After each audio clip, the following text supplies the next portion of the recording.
दोस्तों, गुप्त नवरात्रि साल में 2 बार मनाई जाती है। एक गुप्त नवरात्रि माघ के महीने में, वहीं दूसरी आषाढ़ मास के महीने में मनाई जाती है। इस साल माघ मास की गुप्त नवरात्रि की शुरुआत 19 जनवरी 2016 से हो गई है। वहीं इसका समापन 28 जनवरी 2026 को होगा। ऐसे में चलिए आज की इस वीडियो में हम आपको बताते हैं कि आखिर आपको गुप्त नवरात्रि के दौरान क्या कुछ करना चाहिए और क्या कुछ नहीं।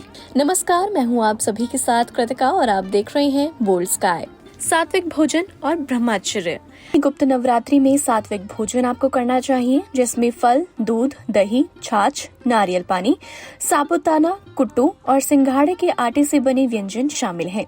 जबकि प्याज और लहसुन, सामान्य नमक, गेहूं और चावल जैसे अनाज, मांसाहारी भोजन जिसमें मछली, अंडे पूरी तरह से वर्जित होते हैं। गुप्त साधना। ये नवरात्रि तंत्र मंत्र और महाविद्याओं की गुप्त साधना के लिए है। माता बगलामुखी या कमला की साधना आप कर सकते हैं। पूजा पाठ। सुबह शाम स्नान के बाद माँ दुर्गा की पूजा करें। लाल फूल जैसे गुड़हल और दीप अर्पित करें। मंत्र जाप। ओम दुम दुर्गाए नमः या अन्य महाविद्या मंत्रों का जाप करें। दान करें। काले तिल और गुड़ का दान करें। पीपल को जल चढ़ाएं और परिक्रमा करें। मानसिक शुद्धि। मन को शांत रखें। क्रोध, वासना और बुरे विचारों से दूर बचें। इसके अलावा पूजा और साधना का भेद किसी को न बताएं, इससे ऊर्जा बढ़ती है। अब आते हैं कि आपको क्या कुछ चीजें नहीं करनी है। बाल और नाखून काटने की मनाही है। इस समय में ये काम भूलकर भी नहीं करना चाहिए।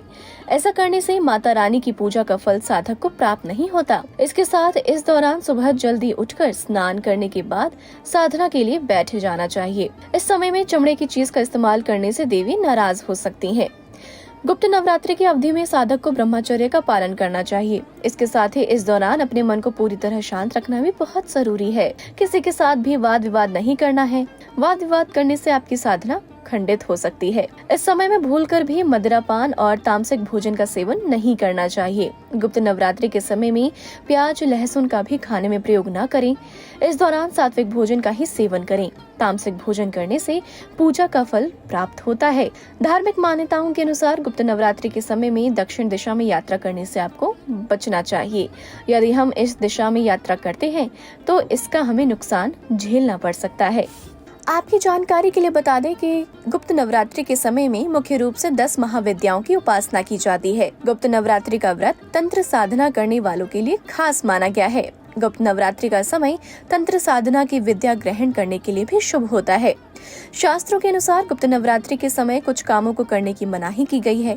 यदि हम गुप्त नवरात्रि के समय में ये काम करते हैं तो हमें माता रानी के प्रकोप का सामना करना पड़ सकता है। फिलहाल आज के लिए इस वीडियो में इतना ही। और भी ऐसी स्टोरीज को देखने के लिए आप जुड़े रहिए हमारे साथ। तब तक के लिए नमस्कार।